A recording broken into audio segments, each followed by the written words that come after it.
তীরে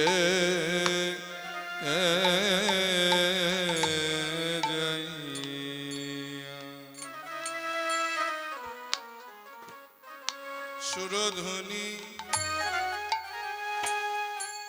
তীরে যাইয়া নবীন নাবিক আহা সুরধ্বনি সুরধ্বনি সুরধ্বনি তীরে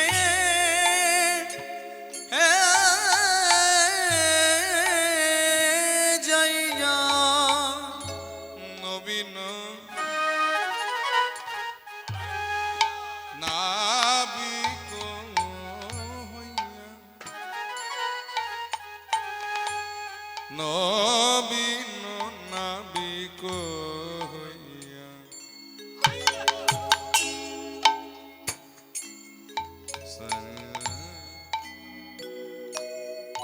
রে গ ম প ম গ রে গ রে স ধনি রে রে গ ম প ম গ রে গ রে স রে গ ম প নি দ প সা নি দ প ম গ রে রে গ ম প ম গ রে গ রে স সুরধ্বনি সুরধ্বনি সুরধ্বনি তীরে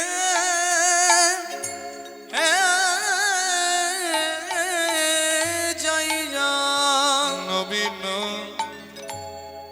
নাবিক হইয়া প্রভু আমার সহচর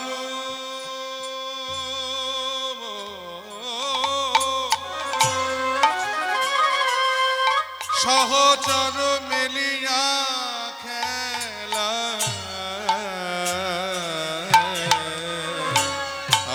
সুরধ্বনি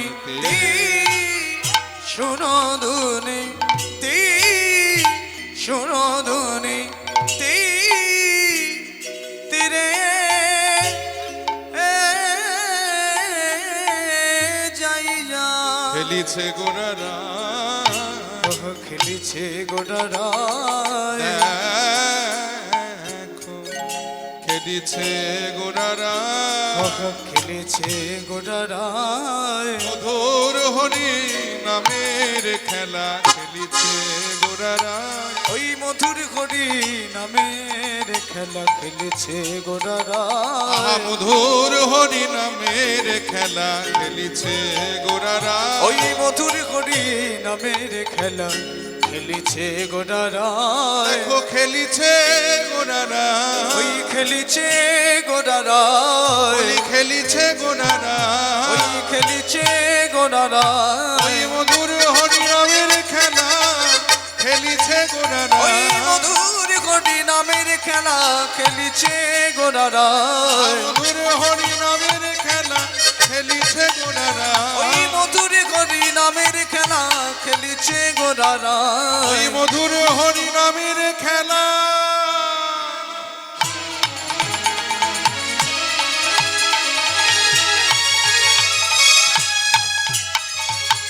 বলি হরি বলায় আর বাহু তোলা ওই মধুর হরি নামের খেলা মধুর হরি নামের খেলা মধুর হরি নামের খেলা মধুর হরি নামের খেলা মধুর হরি নামের খেলা মধুর হরি নামের খেলা মধুর হরি নামের খেলা মধুর হরি নামের খেলা মধুর হরি নামের খেলা সুরধুনিতে সুরধুনিতে সুরধুনিতে রে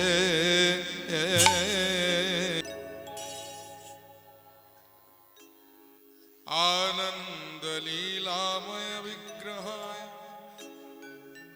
हेमाभ दिव्य छवि सुंदराय तस्मै महाप्रेम रस प्रदाय चैतन्य चंद्राय नमो नमस्ते चैतन्य चंद्राय नमो नमस्ते हरि ओम हरि ओम हरि ओम। जय निताय गौर हरि बोल।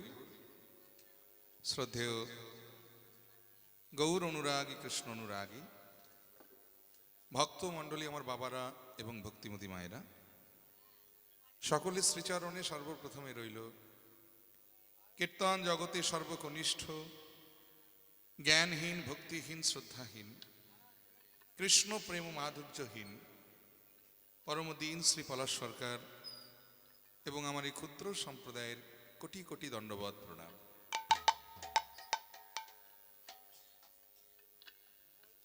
আমার খুব স্নেহধন্য আমার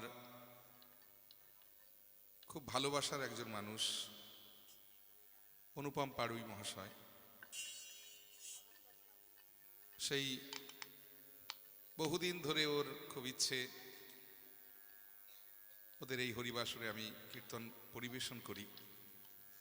আমার দুর্ভাগ্য যে আমি এতদিন সময় দিতে পারিনি, এবারে আসতে পেরে আমি নিজেকে সত্যি ধন্য মনে করছি। আপনারা এত ভক্ত এখানে এসেছেন, আপনাদেরও চরণ দর্শন করতে পেরে আমার জীবনে সৌভাগ্য নেমে এসেছে। আজ আমরা ভগবানের নাম গুণ কীর্তন আস্বাদন করব বলে সকলে সমবেত হয়েছি। তো দেখুন, লীলা প্রারম্ভে আমরা একটা সংস্কৃত শ্লোকের দ্বারায় মহাপ্রভু সম্বন্ধে দু চারটি কথা একটু আলোচনা করে নেব। কারণ এই সমস্ত সংস্কৃত শ্লোকগুলো হলো আমাদের নিত্য স্মরণের বিষয়। কারণ এই সমস্ত শ্লোকগুলো যারা রচনা করেছেন তারা প্রত্যেকে একজন মহাপ্রভুর পার্শ্বদ ছিলেন। তাদেরকে তো আমরা চোখে দেখিনি, তাই শ্লোকগুলোকে স্মরণ করা মানে পরোক্ষভাবে একটু তাদেরকে স্মরণ করা হবে। জয় নিতাই। শ্লোকটির যিনি রচয়িতা ছিলেন তিনি প্রথম অবস্থায় মহাপ্রভুর শত্রু ছিলেন, পরে মিত্রে পরিণত হয়েছিলেন। আসলে কি জানেন, আমরা কেউ কারো শত্রু না, কেউ কারো মিত্রও না। ওই যে চাণক্য বলেছেন, ন কশ্চিত কস্যচিন শত্রু ন কশ্চিত কস্যচিন মিত্র ন কশ্চিত কস্যচিন রিপু ব্যবহারেণ জায়ন্তে মিত্রাণি রিপবস্থাত। অর্থাৎ আমরা কেউ কারো শত্রু না, কেউ কারো মিত্রও না। ব্যবহারের দ্বারাই প্রকাশ পায় যে কে কার শত্রু আর কে কার মিত্র। এই যে যতদিন আমি আপনাদের অচেনা ছিলাম, আপনারা আমাকে চিনতেন না, জানতেন না, আমি আপনাদের শত্রু বা মিত্র কেউ হলাম কি? কিন্তু যখনই আমি আপনাদের চেনা হয়ে গেলাম, আমার মতের সঙ্গে আপনাদের মত মিলল মানে আমি আপনাদের মিত্র। আর যদি কোনো কারণে মতের সঙ্গে মত না মেলে, তাহলে আমি আপনাদের শত্রু। তাহলে কত সুন্দর কথা দেখুন যে আমরা কেউ কারো শত্রু না, কেউ কারো মিত্রও না। ব্যবহারের দ্বারাই প্রকাশ পায় যে কে কার শত্রু আর কে কার মিত্র। তাই এই যে শ্লোকটি আমরা আলোচনা করবো, এই শ্লোকটির যিনি রচয়িতা ছিলেন তিনি প্রথম অবস্থায় মহাপ্রভুর শত্রু ছিলেন, পরে মিত্র হয়েছিলেন। কাশীর একজন বিখ্যাত পণ্ডিত ছিলেন ইনি। ন্যায় দর্শন শাস্ত্রে যার অগাধ পাণ্ডিত্য ছিল, যাকে সরস্বতীর বরপুত্র বলা হতো, যার নাম ছিল প্রকাশানন্দ সরস্বতীপাদ মহাশয়। এই প্রকাশানন্দ সরস্বতীপাদ মহাশয় ইনি প্রথম অবস্থায় মহাপ্রভুকে দু চোখে দেখতে পারতেন না। মনে মনে চিন্তা করতেন যে কেই সন্ন্যাসী রে বাবা, সন্ন্যাসী ধর্ম কেন এরকম হবে? আসতে গো, সন্ন্যাসী ধর্ম কেন এরকম হবে?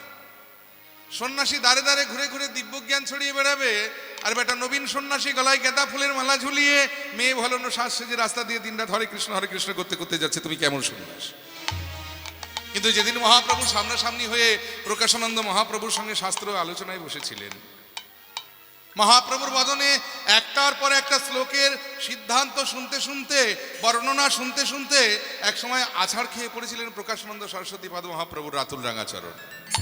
যে হায় হায়, এরকম একজন মানুষকে আমি এতদিন না চিনে, না জেনে, না বুঝে এনার সম্বন্ধে জগতে এত কটু কথা বলে বেরিয়েছি। হরি বল। বাবা, প্রকৃত পণ্ডিত যিনি হন, পণ্ডিতের ধর্ম কি জানেন? পণ্ডিত যদি কাউকে চেনার আগে অবজ্ঞা করে ফেলে, এবারে সেই পণ্ডিত যদি একবার তাকে চিনতে পারে, তাকে সঙ্গে সঙ্গে পূজা করে, আর পূজা করে ভগবানের সঙ্গে এক আসনে বসিয়ে দেন। যেহেতু প্রকাশানন্দ সরস্বতীপাদ ইনি মহাপ্রভুকে প্রথম অবস্থায় না চিনে এরম সম্বন্ধে জগতে এত কটু কথা বলেছেন, তা তিনি চিন্তা করলেন যে আমি যখন একবার তাকে চিনতে পেরেছি তাহলে আমার ঘোষণা করে যাওয়া উচিত এই মানুষটার সম্বন্ধে দু চারটে সত্য কথা। আর সত্য কথা ঘোষণা করতে গিয়ে তিনি মহাপ্রভুকে কেন্দ্র করে একখানি গ্রন্থই রচনা করে ফেললেন। আহারে,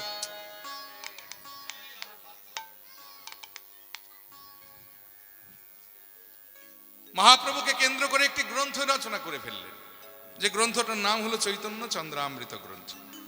আর এই গ্রন্থে এত সুন্দর সুন্দর শ্লোকগুলো মহাপ্রভুকে নিয়ে লেখা রয়েছে। কত সুন্দর কথা দেখুন, যে সংসার দুঃখ জলধপতি, সংসার দুঃখের সাগরে আমরা এসে পড়েছি। বাবা, দীঘা বেড়াতে যান, আর পুরী বেড়াতে যান, আর বম্বে বেড়াতে যান, আর কন্যাকুমারী বেড়াতে যান, কোথাও দেখবেন সমুদ্রের উঁচু ঢেউ, কোথাও নিচু ঢেউ, কোথাও লম্বা ঢেউ, কোথাও ছোট ঢেউ। তবে জলের টেস্ট কিন্তু দেখবেন সব জায়গায় একই। দীঘাতেও সমুদ্রের জল নোনা, পুরীতেও সমুদ্রের জল নোনা, আবার বম্বেতেও সমুদ্রের জল নোনা, ওই কন্যাকুমারীতেও সমুদ্রের জল নোনা। তাহলে সমুদ্রের জলের বৈশিষ্ট্য, সমুদ্রের জল যেমন লবণ দিয়ে তৈরি, তেমনি সংসার হলো একটা সাগর বা সমুদ্র, আর এই সংসার সমুদ্রের জল হলো দুঃখ দিয়ে তৈরি। সংসারে আসবেন অথচ দুঃখ পাবেন না, এটা আজ অব্দি কোনোদিন হয়নি, আর কোনোদিন হবেও না। সংসারে এলেন মানে আপনাকে দুঃখ পেতেই হবে। সংসার মানে কিন্তু পরিবার নয়, এই জায়গাটা খুব ভালো করে বুঝে নেওয়ার দরকার। আমরা সংসার মানে কি মনে করি, যে আমি আর তুমি আর আমাদের সন্তান, এই আমাদের পৃথিবী। কিন্তু সংসার শব্দের আক্ষরিক অর্থ কি জানেন? সংসার শব্দের আক্ষরিক অর্থ হলো সম্যক রূপে অনুসরণ করা। সম্যক রূপে মানে পরিপূর্ণ রূপে অনুসরণ করা। কাকে? না একটা নিয়মকে। কোন নিয়ম? না জন্ম অনুসরণ করছে মৃত্যুকে, আর মৃত্যু অনুসরণ করছে জন্মকে। এই যে আমি জন্মেছি, একদিন আমাকে মরতে হবে, আবার আমায় জন্মাতে হবে, আবার মরতে হবে। কতবার? না 84 লক্ষ বার মিনিমাম। মিনিমাম কেন বললাম? না জন্ম মৃত্যুর একটা গণ্ডি বেঁধে দেওয়া আছে, যে 84 লক্ষ বার তোমাকে জন্মাতে হবে আর মরতে হবেই। তাতে যদি তোমার মুক্তি মিলে যায় তো ঝামেলা চুকে গেল, কিন্তু যদি মুক্তি না মিলে, হরি বল, তাহলে আবার 84 লক্ষ বার তোমাকে জন্মাতে হবে এবং মরতে হবে। তো জন্ম মৃত্যুর এই যে অবিচ্ছেদ্য খেলা, জন্ম মৃত্যুর এই যে অবলীল খেলা, এই খেলার নামই হলো সংসার। এই খেলাটার নামই হলো সংসার। আর সংসার সমুদ্রের জল হলো দুঃখ দিয়ে তৈরি। সংসারে এলেন মানে আপনাকে দুঃখ পেতেই হবে। সন্তান বাবা মাকে দুঃখ দিচ্ছে, কখনো কখনো দেখবেন বাবা মা সন্তানকে দুঃখ দিচ্ছে। দুঃখটা কখন কোন দিক থেকে আসবে কেউ বলতেই পারে না। বাবা, শত্রু তো দুঃখ দেবার জন্য বসে থাকে। বন্ধু বন্ধুকে দুঃখ দেয়, আত্মীয় আত্মীয়কে দুঃখ দেয়, আর শত্রু দেখুন দুঃখ দেবার জন্য বসে থাকে। হরি বল। তাহলে সংসার হলো একটা দুঃখের সাগর, আর এই সংসার দুঃখের সাগর হলো সংসার সমুদ্রের জল হলো দুঃখ দিয়ে তৈরি। জয় নিতাই। কেউ যদি সুখ পেয়ে যায় তাহলে ধরে নিতে হবে ওটা কপালে ছিল না, উপরি পাওনা রূপে পেলাম। কিন্তু দুঃখ পেতে হবে, এটা ধরে নিয়ে আপনাকে সংসারে আসতে হবে। তাই কত সুন্দর কথা প্রকাশানন্দ সরস্বতীপাদ বললেন, সংসার দুঃখ জলধো পতিত। সংসার দুঃখের সাগরে আমি এসে পড়েছি। বাবা, যে লোকটা জীবনে কোনোদিন সাঁতার কেটে পুকুর পার হতে পারেনি, সে যদি একবার সাগরে এসে পড়ে তার অবস্থাটা কি হয় বুঝতে পারছেন তো?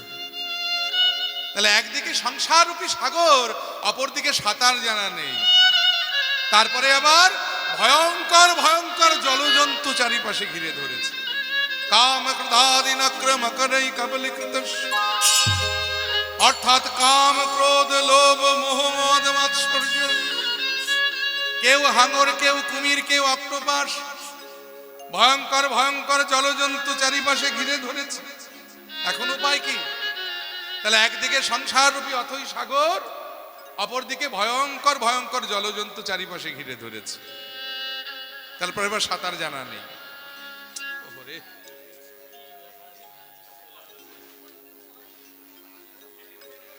হয়ে যাক, তারপরে বলি। হ্যাঁ, মনন মানে মাইন্ড কনসেন্ট্রেশনটা নষ্ট হয়ে যাচ্ছে। হ্যাঁ তো করে নিন, তারপরে বলছি, তাড়াতাড়ি করুন।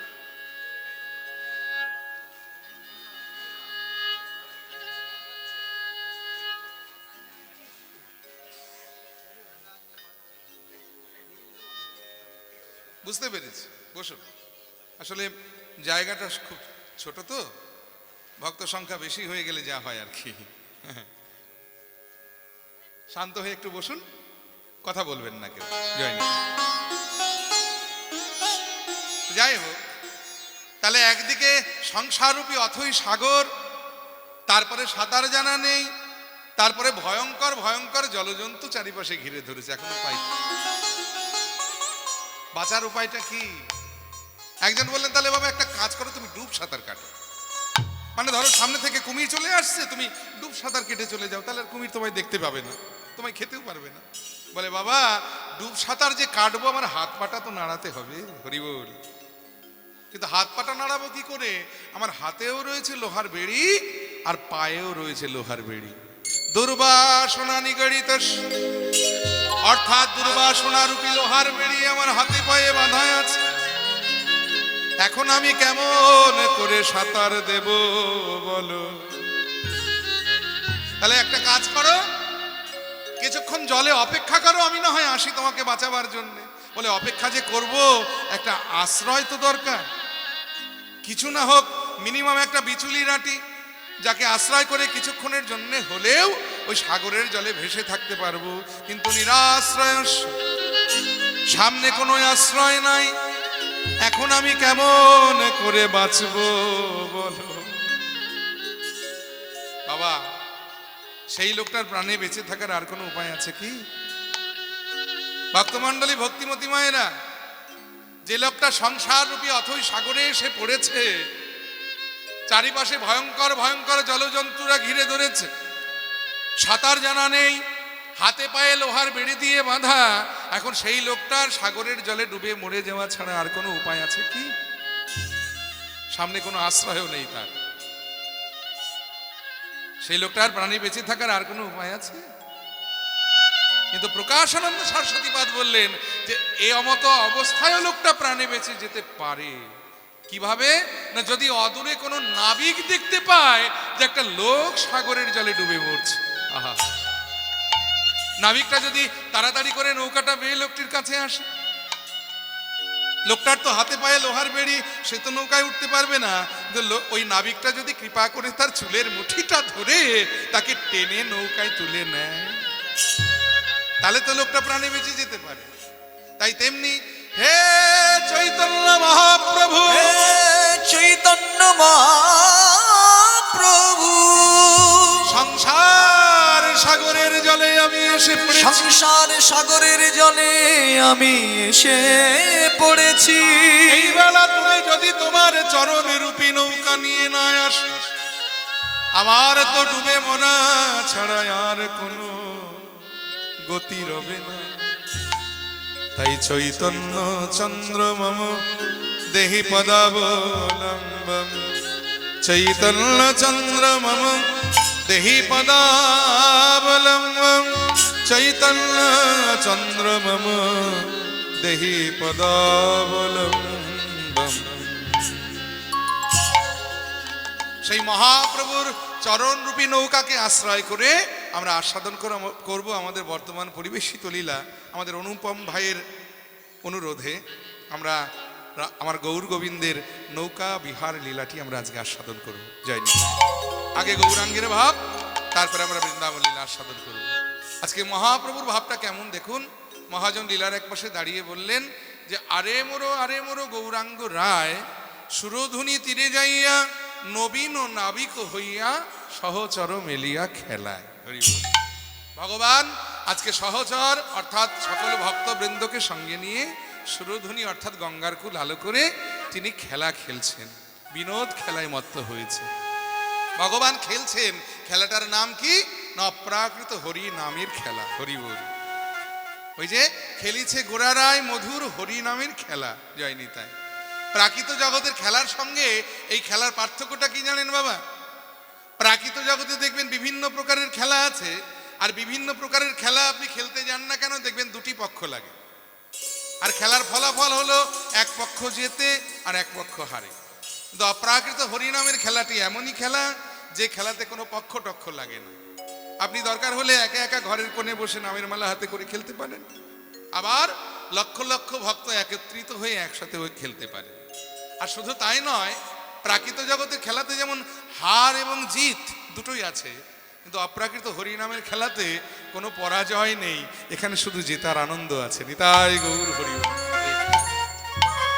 শুধু তাই নয়, এই অপ্রাকৃত হরিনামের খেলাটা এমনই খেলা, ধরুন একজন পিতা যদি তার পুত্রের সঙ্গে হরিনামের খেলা খেলতে বসে, তো খেলার ফলাফল রূপে দেখা যায় কত পিতা তার পুত্রের চরণ জড়িয়ে ধরে কাঁদে। আহা, শুধু তাই নয়, তারা আবার ধরাধরি জড়াজড়ি করে ধুলায় পড়ে গড়াগড়ি যায়, আর বদনে তারা হরিবোল হরিবোল হরিবোল বলে। এমনই খেলা হলো অপ্রাকৃত হরিনামের খেলা। সেই খেলাটা খেলতে খেলতে হঠাৎ ভগবান গৌর সুন্দর ভক্তবৃন্দকে ডেকে বলেন, এই যে শোনো গো, এদিকে এসো। ওহে শ্রীপাদ নিত্যানন্দ, নিতাই দাদাকে ডেকে বললেন, তুমি এদিকে এসো দাদা।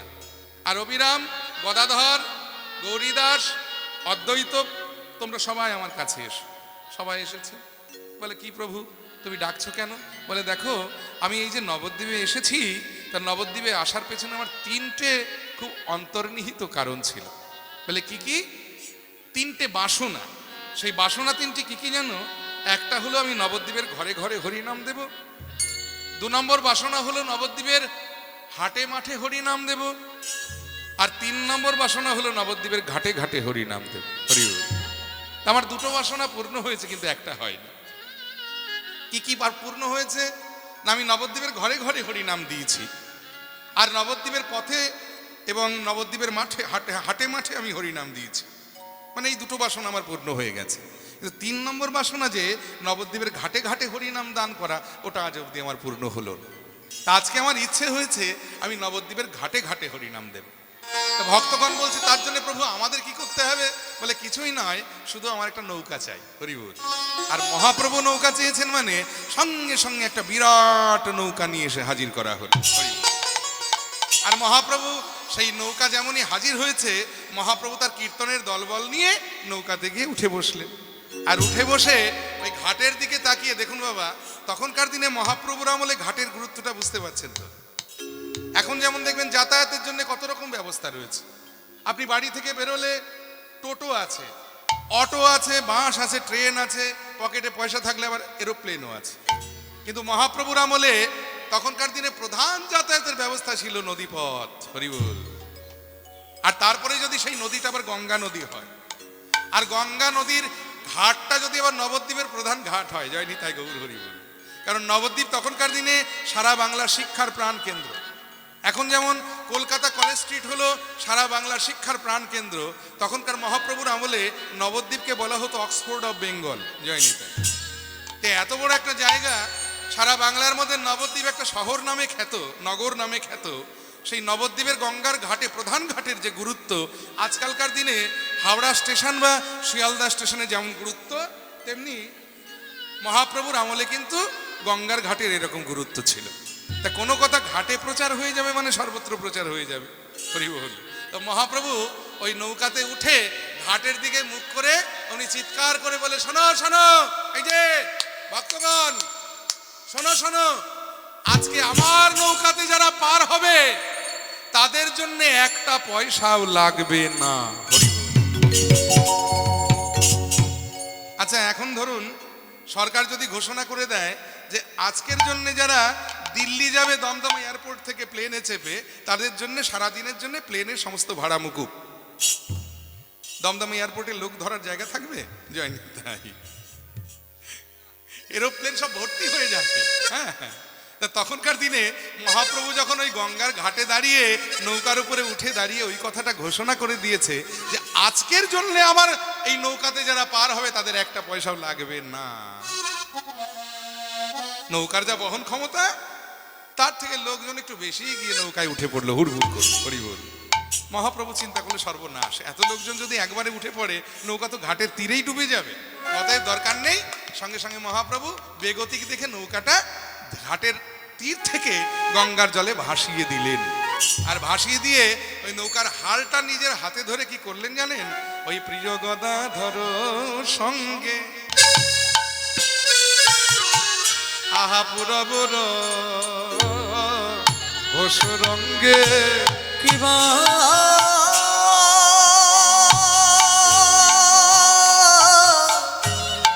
প্রিয় গদাধর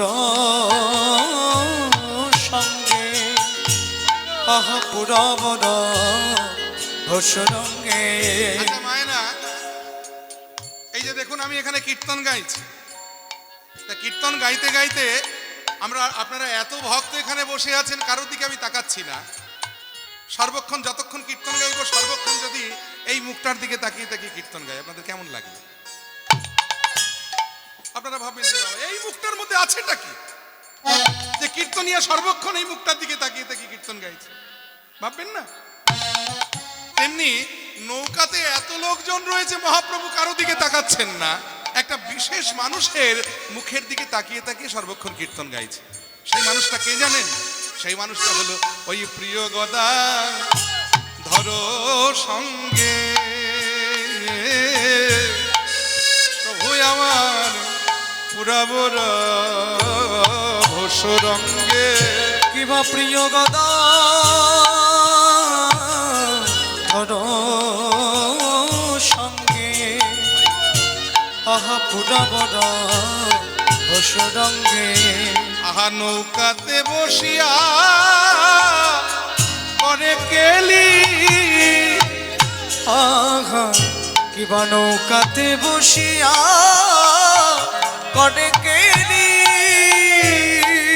আচ্ছা এটা কি মনে হতে পারে না যে এত লোকজন আমরা নৌকার মধ্যে রয়েছি, মহাপ্রভু কারো দিকে তাকাচ্ছেন না, ওই মুখটার মধ্যে কি আছে রে বাবা? ওই গদাধরের মুখের দিকে তাকিয়ে তাকিয়ে সর্বক্ষণ কেন কীর্তন গাইছে? এটা যদি জানতে হয় বাবা, তাহলে প্রথমে আমাদের একটু জেনে নিতে হবে যে গদাধর কে।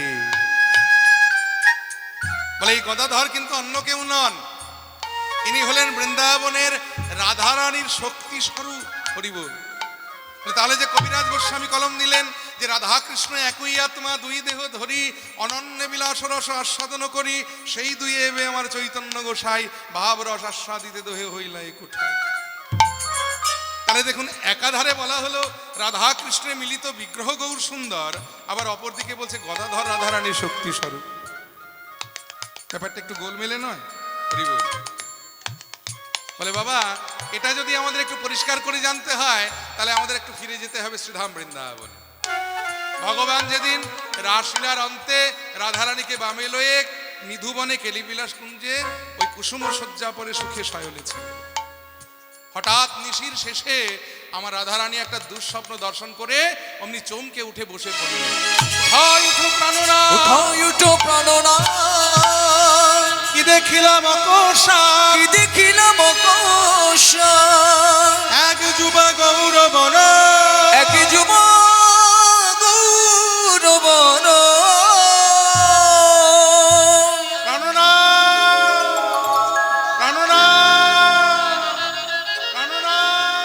এ তোমার কি লীলা?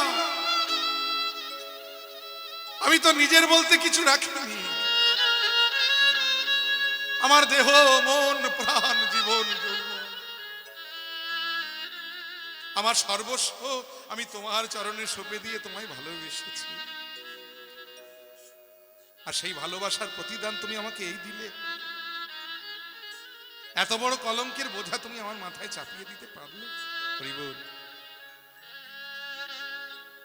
শাস্ত্রে বলে কোন সতী নারী যদি স্বপ্নেও কোনো পর পুরুষকে দেখে, তাতেও নাকি তার সতীত্ব নষ্ট হয়, সে নাকি কলঙ্কিনী হয়। তা আমি যদি আমার সর্বস্ব তোমায় দিয়ে তোমায় ভালোবেসে থাকি, তাহলে আজ আমি নিশির শেষে কেন স্বপ্নে পর পুরুষকে দেখলাম? আমি দেখলাম গৌরিক বসন পরিহিত, তার মণ্ডিত কেশ, কাঁধে ভিক্ষার ঝুলি, এক অতিপ দীর্ঘাকায় সন্ন্যাসী পুরুষ আমার সম্মুখে এসে আমার চরণ দুটো জড়িয়ে ধরে আমাকে বলছে, রাধে গো, সর্বতীর্থ তোমার ওই রাতুল রাঙা চরণ, তোমার চরণে আমায় একটু ঠাই দাও না। বলো প্রাণনাথ বলো। আজ নিশির শেষে আমি কেন ওই যোগী সন্ন্যাসীকে স্বপ্নে দর্শন করলাম। রাধারানী কাঁদছেন আর ভগবান পাশে বসে বসে হাসছেন। এতক্ষণ কুঞ্জের গবাক্ষ দ্বারে নয়ন দিয়ে অষ্টসখী রাধা গোবিন্দের সেই বিলাস লীলা দর্শন করছিলেন। আর এই অষ্টসখীর মধ্যে সবচাইতে মুখরা ছিলেন ললিতা। ললিতার থাকতে পারলেন না, কুঞ্জের দ্বার ভেদ করে কুঞ্জের মধ্যে প্রবেশ করে ভগবানকে লক্ষ্য করে উনি তিরস্কার করে বলে, গোবিন্দ, ছি ছি ছি ছি, তুমি এতটা নিষ্ঠুর, তোমার হৃদয় নেই? রাধারানী কাঁদছে আর তুমি বিদ্রুপ করে হাসছো, তোমার লজ্জা করে না? ভগবান বলছে, ললিতা, তোমার একটু বোঝার ভুল হয়েছে গো। আমি কাঁদছি বটে, তবে তোমাদের রাধারানী, আমি হাসছি বটে, তবে তোমাদের রাধারানী কাঁদছে বলে নয়। আসলে রাধারানী যে কারণে কাঁদছেন ওই কারণটা অনুভব করে আমি হাসছি। বলে, কি কারণ? ওই যে স্বপ্নে তুমি যাকে দেখেছো সে তার অন্য কেউ নয়, সে হলাম স্বয়ং আমি। তুমি কেন হবে তাহলে? কোথায় গেল তোমার ধরা চূড়া? কোথায় গেল তোমার করের মোহন মুরলী? আমি তো যোগী বেশে তোমায় কোনোদিন দেখতে চাইনি, তবে ওই বেশে কেন তুমি আমায় দেখা দিলে প্রাণনাথ? ভগবান বলে, রাধে, তুমি আমাকে যে বেশে দেখেছো ওটা আমার ব্রজের বেশ নয়। আগত কলিযুগে আমি যেদিন নদিয়ায় গিয়ে গৌরাঙ্গ হব, সেদিন আমি আমার কেশ মণ্ডিত করব, কাঁধে ভিক্ষার ঝুলি লব, আমি দণ্ড ধরে কমণ্ডল ধরে আমি জীবের দ্বারে দ্বারে কেঁদে কেঁদে বেড়াবো রাধে। তবে রাধারানী গো, আমি তো কোনোদিন তোমার কাছে কিছু চাইনি, না চাইতেই তুমি সর্বস্ব তোমার আমাকে দিয়েছো। তবে আজ যদি তোমার কাছে কিছু চাই, তুমি কথা দাও আমায় ফিরিয়ে দেবে না। রাধারানী বলেন, প্রাণনাথ, কি আছে আমার আর যে দেবো তোমার? ভগবান বললেন, তুমি তোমার সর্বস্ব আমাকে দিলেও অতি তিনটি মূল্যবান সম্পদ তুমি খুব যত্ন করে তোমার কাছে তুলে রেখেছো, যা তুমি আমায় দাও না। সেই তিনটি সম্পদ কি কি জানো? একটা হলো তোমার ভাবমাধুর্য, আরেকটি হলো তোমার প্রেম মাধুর্য, আরেকটি হলো তোমার স্বরূপ মাধুর্য। তো তোমার এই তিনটি মাধুর্যের মধ্যে তোমার ওই ভাব আর প্রেম মাধুর্যটা আমি তোমার কাছে, তোমার হাতে ধরে তোমার কাছে ভিক্ষা চাইছি, তুমি দেবে আমার। রাধারানী বললেন, প্রাণনাথ, তুমি আমার ভাব আর প্রেম মাধুর্য নিয়ে কি করবে? ভগবান বললে, কি করব জানো? তোমার ভাবে ভাবিত হয়ে, তোমার প্রেমকে আমার গুরু করে, তোমার প্রেমের ডালি মাথায় লয়ে আমি জীবের দাঁড়ে দাঁড়ে কেঁদে বেড়াবো। গোড়াতে গো গৌর হরি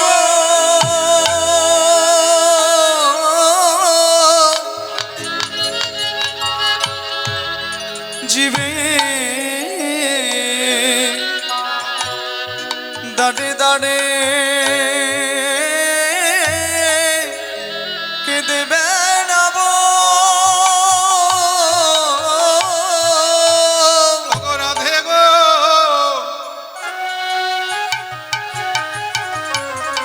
আমি জীবের দাঁড়ে দাঁড়ে কেঁদে বেড়াবো। রাধে গো,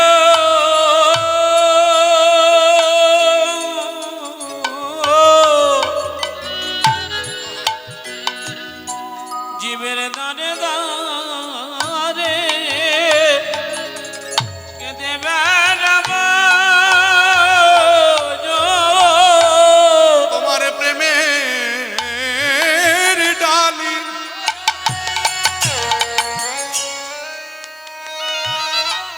আমার মাথায় এলো,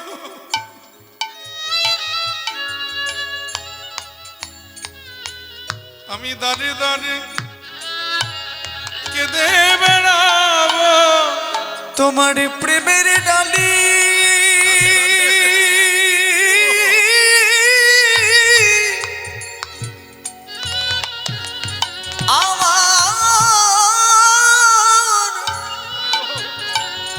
আমার মাথায় লয়ে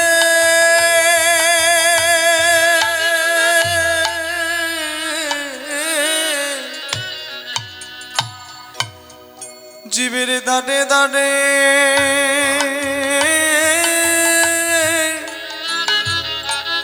কেঁদে বেড়াবো।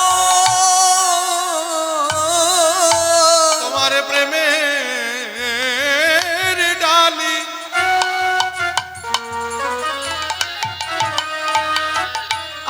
মাথায় লইয়ে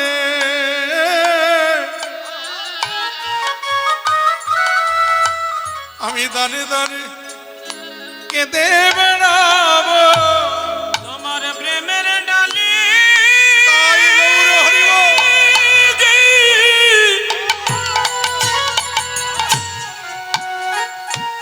আমার মাথায় লয়ে যে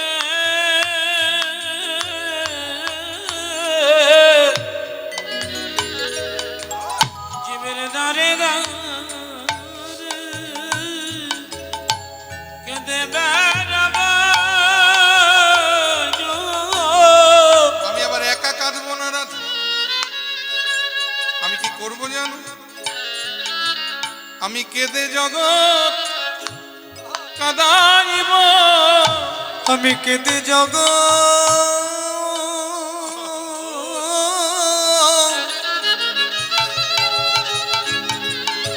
কাদাইব রাধে গো আমি কেঁদে জগৎ কাঁদাইব আমি কেঁদে যাব খাদাইব জীবের দাঁড়ে দাঁড়ে তোমার প্রেমে আমি কেঁদে জগৎ কাঁদাইব জীবের দাঁড়ে দাঁড়ে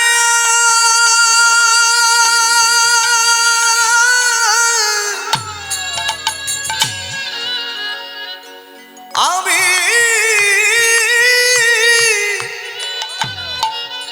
প্রেমে বিলাব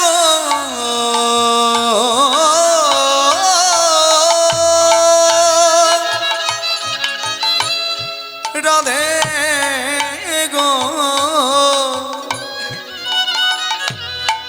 আমি কেঁদে জগৎ কাঁদাইব জীবের দাঁড়ে দাঁড়ে আমি প্রেমে বিলাব প্রেম বন্যায় জগতে ভাসাইব জীবের দাঁড়ে দাঁড়ে প্রেমী বিলাব আমি প্রেম বন্যায় জগতে ভাসাইব জীবের দাঁড়ে দাঁড়ে প্রেমী বিলাব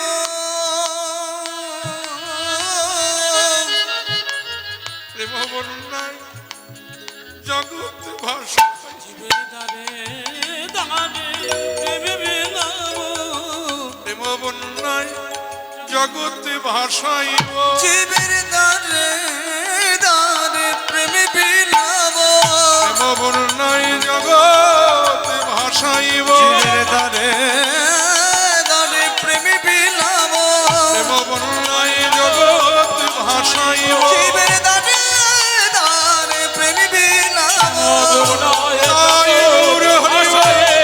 দাঁড়ে দাঁড়ে প্রেমী বিলাব জগৎ ভাষায় দাঁড়ে দাঁড়ে প্রেমী বিলাব জগৎ ভাষাই দাঁড়ে দাঁড়ে প্রেমী বিলাব জগৎ ভাষাই কেঁদে কেঁদে বেড়াইব রাধারানী বলেন বেশ প্রাণনাথ তুমি যখন এত করে বলছো তাহলে আমার ভাব আর প্রেম মাধুর্য আমি তোমাকে দিলাম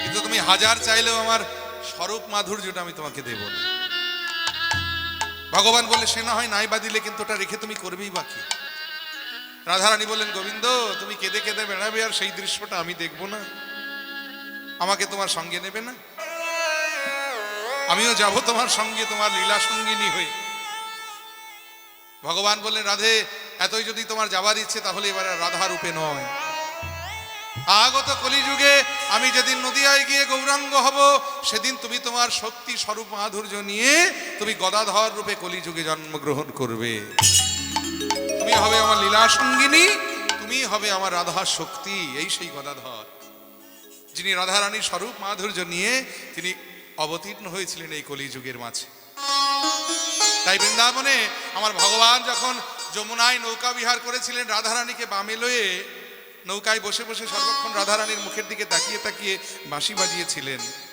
তেমনি আজকে নবদ্বীপ লীলাতে তিনি নৌকায় উঠে ওই গদাধরের মুখের দিকে তাকিয়ে তাকিয়ে, যেহেতু গদাধর রাধারানীর শক্তি স্বরূপ, তাই গদাধরের মুখের পানে চেয়ে চেয়ে তিনি সর্বক্ষণ কীর্তন গাইছেন। হরি বল। তাই রাধারানী এই আমার মহাপ্রভু ওই গদাধরের মুখের দিকে তাকিয়ে তাকিয়ে কীর্তন গাইছে।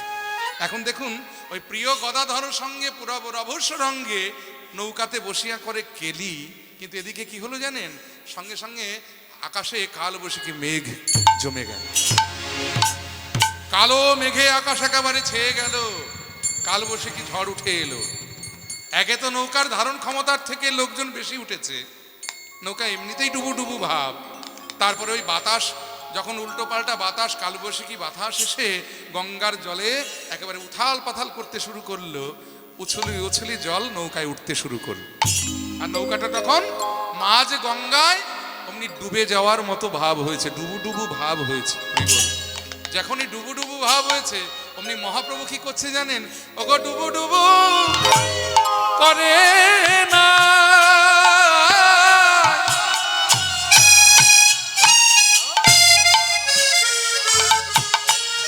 দেখো বহিছে বিষমবাণ, কিবা ডুবু ডুবু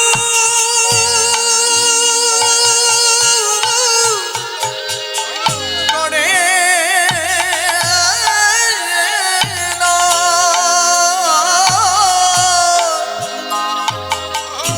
দেখো বগিছে বিষমবাণ, তখন দেখি হাসে হাসে আমার গোড়া বনমালী গো, আহা দেখি হাসে গোড়া বনমালী, অঙ্গ দেখি হাসে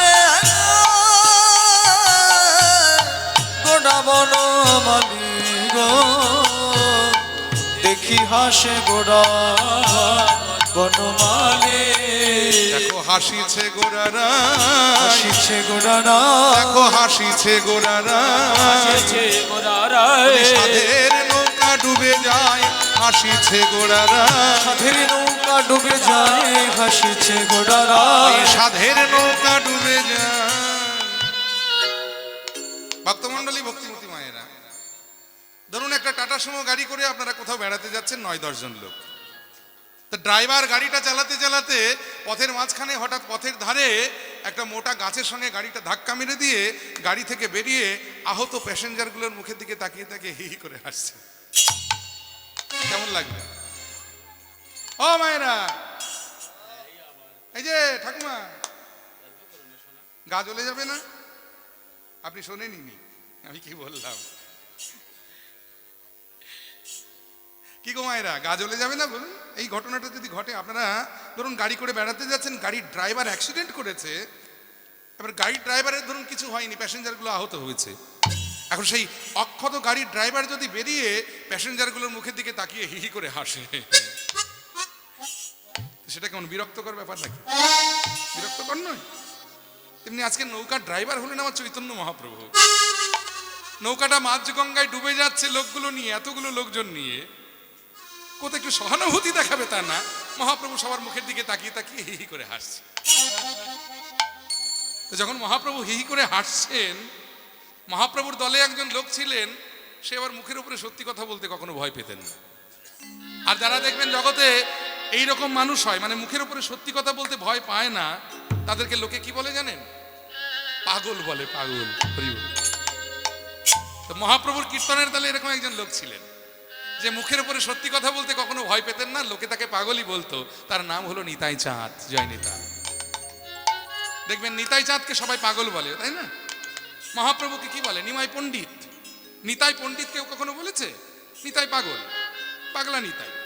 কিন্তু নিমাইকে সবাই পণ্ডিত বলে।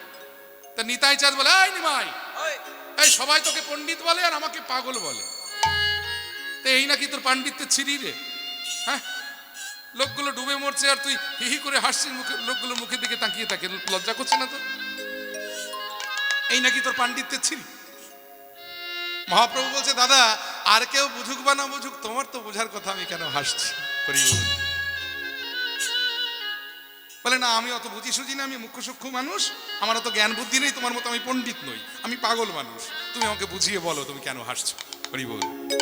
মহাপ্রভু বলছে দাদা তোমার মনে পড়ে একদিন এদের সবার বাড়িতেই আমি তোমায় পাঠাইয়েছিলাম,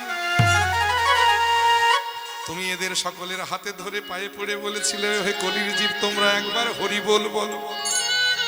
কিন্তু দাদা গো সেদিন এরা কেউ হরি বল বলেনি, কিন্তু এই দেখো মাঝে গঙ্গার জলে নৌকাটা যখন ডুবে যাচ্ছে এরা প্রাণের ভয়ে সবাই বলছে হরি বল হরি বল হরি বল হরি বল। আমার তাই হাসি পেয়েছে, তাই হাসি পেয়েছে, আমার তাই হাসি পেয়েছে, হাসি পেয়েছে, এরা প্রাণের ভয়ে হরি বলছে তাই হাসি পেয়েছে, প্রাণের ভয়ে হরি বলছে তাই হাসি পেয়েছে, এরা প্রাণের ভয়ে হরি বলছে তাই হাসি পেয়েছে, প্রাণের ভয়ে হরি বলছে তাই হাসি পেয়েছে। ওই দেখো দেখি হাসে গোরা বনমালী গো, দেখি হাসে গোরা বনমালী। জানি তাই বাবা, আজ বলি আর কাল বলি, বলতে কিন্তু একদিন হবেই।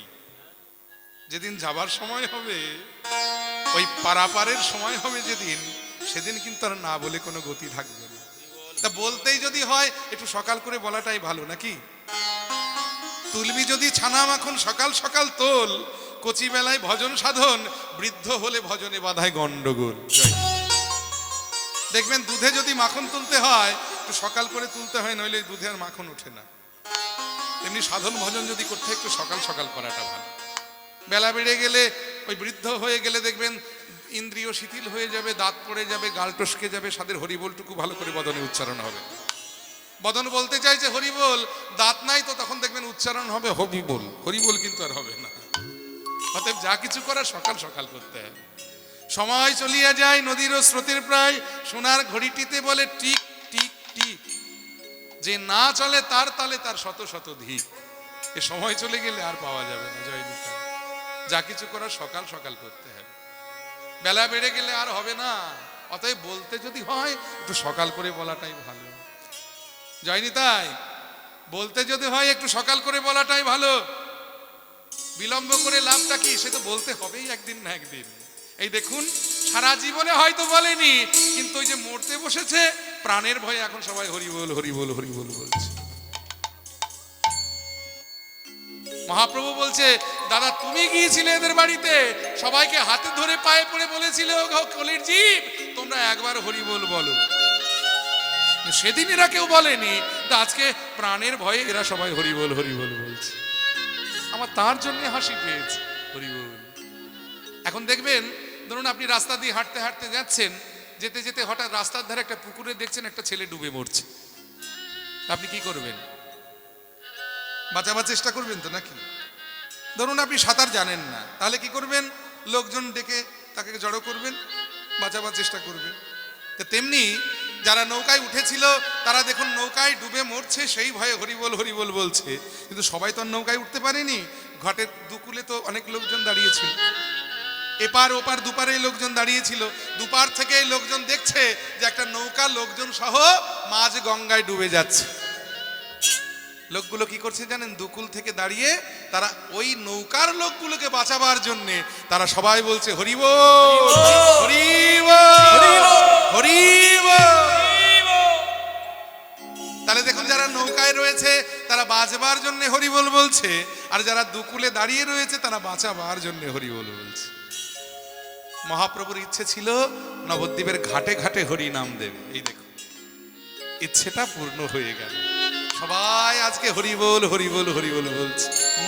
ঘন ঘন উত্তরল সবে বলে হরি বল, ঘন ঘন উত্তরল সবে বলে হরি বল, ঘন ঘন উত্তরল সবে বলে হরি বল, ঘন ঘন উত্তরল সবে বলে হরি বল, ঘন ঘন উত্তরল সবে বলে হরি বল। কুলের লোকে যত দেখে, দুকুলের লোক যত দেখে বলে হরি বল হরি বল হরি বল হরি বল, বলে হরি বল হরি বল বল হরি বল। পেয়েছ দুর্লভ জনম হরি বল হরি বল, সুদূর লভ জনম হরি বল হরি বল আর হবে কি না এমন জনম হরি বল হরি বল। আরে হবে কি না এমন জনম হরি বল হরি বল একবার হেমে দণ্ডে বাহু তুলে হরি বল হরি হরি বল। দণ্ডে বাহু তুলে হরি বল হরি বল হেমে দণ্ড বাহু তুলে হরি বল হরি একবার হেমদণ্ডে বাহু তুলে হরি বল হরি বল কুলের লোক যত দেখে কুলের লোক যত দেখে ভুবন মোহন নাইয়া দেখিয়া বিবশ হইয়া ভুবন মোহন নাইয়া দেখিয়া বিবশ হইয়া ভুবন মোহন নাইয়া দেখিয়া বিবশ হইয়া ভুবন মোহন নাইয়া দেখিয়া বিবশ হইয়া যুবতী ভুলিল লাখে লাখে। যুবতী ভুলিল লাখে লাখে ঠিক সেই সময়ে নবদ্বীপের কিছু নাগরিক তারা গঙ্গার ঘাটে জল নিতে এসেছিল। তা জল নিতে এসে অমন সুন্দর ভুবন ভোলানো নাবিককে দর্শন করে তারা জল ভরার কথা ভুলে গেছে। হরি বল। খালি কলসি শূন্য কলসি কাকে করে তারা ঘরে ফিরছেন। তো পথের মাঝখানে এক নাগরির সঙ্গে আর এক নাগরিক দেখা, বলে কিরে জল এনেছিস তো? বলে এই রে জল ভরার কথা ভুলে গেছি। বলে কেন? না আজকে গঙ্গার ঘাটে এক অপরূপ দৃশ্য দেখলাম। বলে কি? না একটা নতুন নাবিককে দেখলাম। বলে সে কি? নাবিককে দেখে জল ভরার কথা ভুলে গেছি। বলে কেন? এমন কি দেখলি নাবিকের মধ্যে যে জল ভরার কথা ভুলে গেলি? বলে নাগরী রে, আমরা এমন নাবিক দেখি না, এমন নাবিক দেখি না এমন নাবিক দেখি না, এমন আমির দেখি না কেউ বলে শুনি নাই, এমন নাবিক দেখি না, আছে বলে শুনি নাই এমন নাবিক দেখি না আছেও বলে শুনি নাই, হেন নবদ্বীপ মাঝে। আছে বলে তাই শুনি নাই, গৌর হরি বল। আছে বলে শুনি নাই নবদ্বীপ মাঝে আছে বলে শুনি নাই নবদ্বীপ মাঝে আছে বলে শুনি নাই নবদ্বীপ মাঝে এমন নাবিক দেখি নাই যুবতী ভুলিল লাখে লাখে এখন যেই কিনা এই কথা বলেছে যে আমরা এমন নাবিক দেখি নাই হেন নবদ্বীপে মাঝে, এতদিন নবদ্বীপে জন্মে এমন নাবিক আমরা কোনোদিন দেখিনি। বলে কেন? নাবিকটা দেখতে কেমন? জগজনচিত চোর গৌর সুন্দর জগজনচিত চোর গৌর সুন্দর জনচিত চোর গৌর সুন্দর জগজনচিত চোর গৌর সুন্দর যা করে তাই পরতে গো, সাগরে তাই পড়তে গো যা করে তাই পরতে গো মানে প্রত্যক্ষ। অর্থাৎ এই যে লীলাটা হচ্ছে এটা কিন্তু 534 বছর আগের লীলা নয়। অদ্যাবধি সেই লীলা করেন গোরারা, অদ্যাবধি সেই লীলা করেন গোড়ারা কোন কোন ভাগ্যবান দেখিবারে পায়, কোন কোন ভাগ্যবান দেখিবারে লীলায় আজও তো ঘটে ভাই, আজও তো ঘটে ভয় লীলায় আজও তো ঘটে ভাই, আজও তো ঘটে ভয় ভাগ্যবানে দেখতে পাই আজও তো ঘটে ভাই। ভাগ্যবানে দেখতে পাই লীলা করে নদের নিমা, ভগবানে দেখতে পাই লীলা করে নদের নিমা, ভগবানে দেখতে পাই তাই গৌর হরি বল। ভগবানে দেখতে পাই লীলা করে তোদের দেবা ভগবানে দেখতে পাই লীলা করে তোদের দেবা ভগবানে কিবা আজও তো ঘটে তাই ভয় যা করে তাই পরতে গো, যা করে তাই পড়তে গো ওই ভনে দিন রামানন্দে হেন আনন্দ ঘটে কন্দে দিনে ওরা মানন্দে হেন আনন্দ কন্দে বঞ্চিত বঞ্চিত রহিনু মুই গো, আমি একা বাকি রয়ে গেলাম। আমি একা বাকি হরি বল। রয়ে গেলাম আমি একা বাকি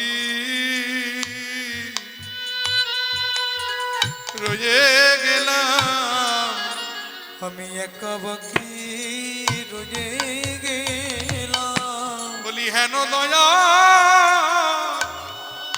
অবতারে, আমি একা বাকি রয়ে গেলাম। আহা হেন দয়া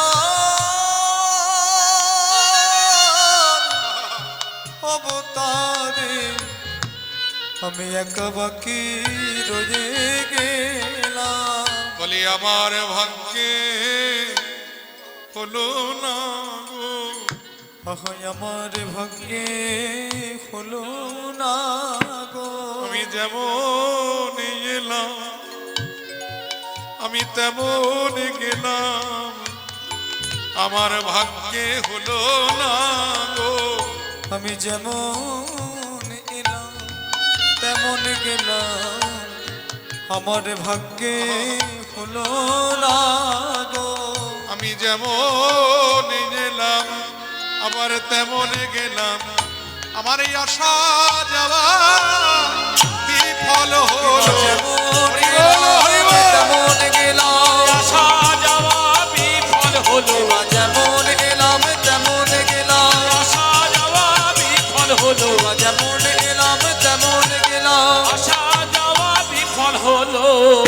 আমার ভাগ্যে হলো না গো, তাই বঞ্চিত রহিনু মই একরে, বঞ্চিত হেন ময়ে করে, ও বঞ্চিত হেন ময়ে করে, বঞ্চিত হেন ময়ে করে, ও বঞ্চিত হেন ময়ে করে। ಆಯಾ ಊಟದ ಕೆಟ ಕಿಡಿನಿ ಧೈಯ ತೋ ಊಟದ ಕೆಟ ಆದತ್ತ ಧೈಯ ಆದತ್ತ ಧೈಯ ದರದ ಗಿತ ದರದ ಗಿತ ದರದ ಗಿತ ಜೈನ ಊಟದ ಜೈನ ಆದ್ರಗಿದ ಆದ್ರಗಿದ ಆದಗಿದ ಆಗಿದ ಆಯಾ ಊಟದ ಕೆಟ ಕಿಡಿನಿ ಧೈಯ ತೋ ಊಟದ ಕೆಟ ಆದತ್ತ ಧೈಯ ಆದತ್ತ ಧೈಯ ದರದ ಗಿತ ದರದ ಗಿತ ಜೈನ ಊಟದ ಜೈನ ಆದ್ರಗಿದ ಆದ್ರಗಿದ ಆದಗಿದ ಆಗಿದ ಜನಕಟಿ ಹತ್ತು ನಿಂತ ಕಟಾಗುಳು ಜನಕಟಿ ಆ ಕಟ ಹೇಳ ಕಿಟ ಜನ ಜನ ಜಿನಿ ಜಾಜಿನಿ ಜನ ಜನ ಆದತ್ತಾಗಾಗಿ ಹಾದತ್ತಾಗಾಗಿ ಆದ ಜನಕಟಿ ಹತ್ತು ನಿಂತ ಕಟಾಗುಳು ಜನಕಟ ಆ ಕಟ ಹೇಳ ಕಟ ಜನ ಜನ ಜಿನಿ ಜಾಜಿನಿ ಜನ ಆದತ್ತಾಗಾಗಿ ಹಾದತ್ತಾಗಾಗಿ ও বঞ্চিত হেন মই করে, বঞ্চিত তাই গৌর হরি বল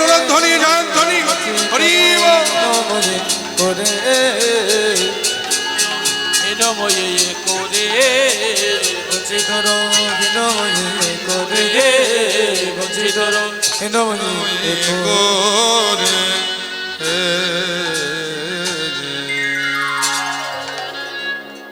জয়নিতায় গৌর হরি বল। ভক্তমণ্ডলী ভক্তিমতী মায়েরা, জয়নিতাই ভক্তমণ্ডলী ভক্তিমতী মায়েরা, আপনাদের সকলের জন্য এখানে সেবার ব্যবস্থা আছে। দয়া করে কেউ চলে যাবেন না, সেবা গ্রহণ করবেন এবং পরবর্তীতে আরও কীর্তন আছে। আমার পরে কীর্তন গাইবেন আসানসোল থেকে এসেছেন অঞ্জন উপাধ্যায় মহাশয়, তিনি আপনাদের রাসলীলা পরিবেশন করে শোনাবেন।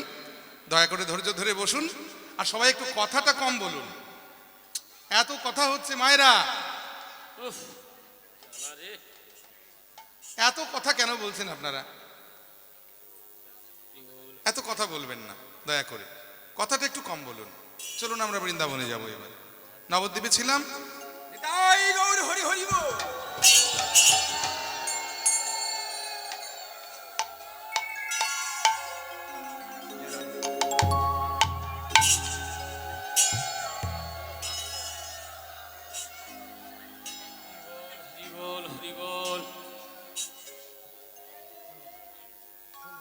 বৃন্দাবনে যাব তো বৃন্দাবনে যাব তো বললে তার যাওয়া যায় না, অনেক দূরের পথ। ভক্ত চতুর একটু চাতুরালি করে যাতে তাড়াতাড়ি বৃন্দাবনে পৌঁছতে। আর এই তাড়াতাড়ি বৃন্দাবনে পৌঁছবার একটি মাত্র উপায়, সেটা যদি আমরা আমাদের মন নিয়ে যাই মধুময় শ্রীধাম বৃন্দাবন। তো মন যদি বৃন্দাবনে চলে যায়, বৃন্দাবন কোথায়? যেখানে সাধুগুরু বৈষ্ণবের আগমন সেই তো মধুর বৃন্দাবন, যেখানে হরি নাম সংকীর্তন সেই তো মধুর বৃন্দাবন। এই বৃন্দাবনে উদ্ধব মহারাজ তিনি যেমন গোপী আনুগত্য নিয়ে প্রবেশ করেছিলেন, তেমনি আমরাও বলবো, আমরাও গাইব।